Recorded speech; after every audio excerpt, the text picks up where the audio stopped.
For more than a century, cheap oil, coal and natural gas have been the driving factors in the development of industrial societies.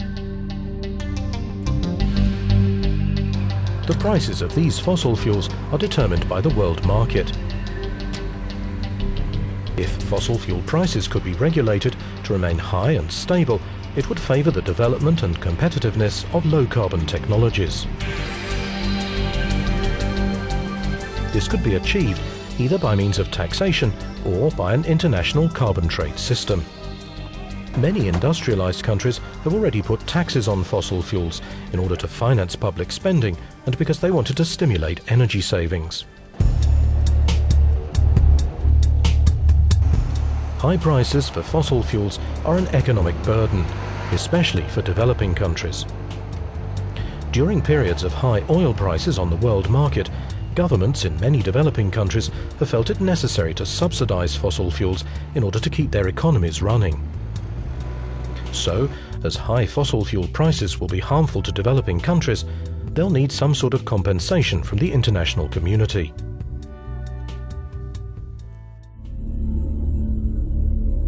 All countries will have to adapt to climate change, as global warming due to past emissions will cause a global temperature increase of more than 1 degree Celsius above pre-industrial levels. On a limited basis, some countries have already begun to adapt.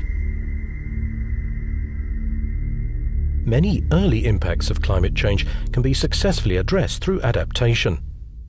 With further climate change, though, the options to adapt will be more limited and the costs will increase.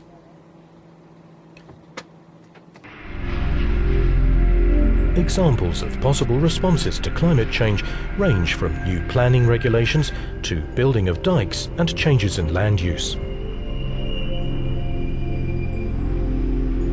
The most vulnerable countries and people need support to adapt successfully to coming climate changes.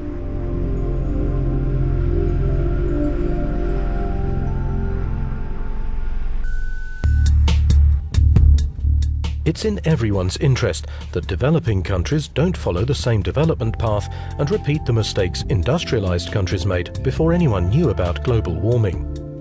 However, today, coal is still a cheap source of energy, and old-fashioned practices are cheaper than modern low-energy and low-carbon technologies.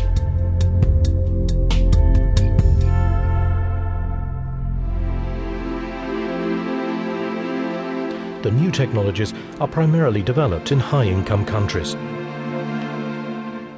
So, to limit or reduce emissions in developing countries, the transfer of these technologies is necessary. So in current negotiations, the funding of technology transfer to developing countries plays a major role.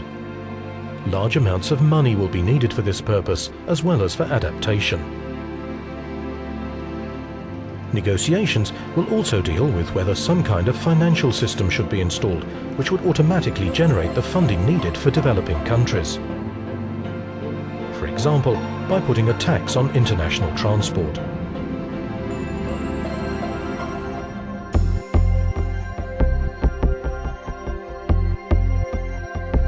Another question for discussion is whether the world's developed nations alone should pay for technology transfer and adaptation, or if some developing nations too should also contribute.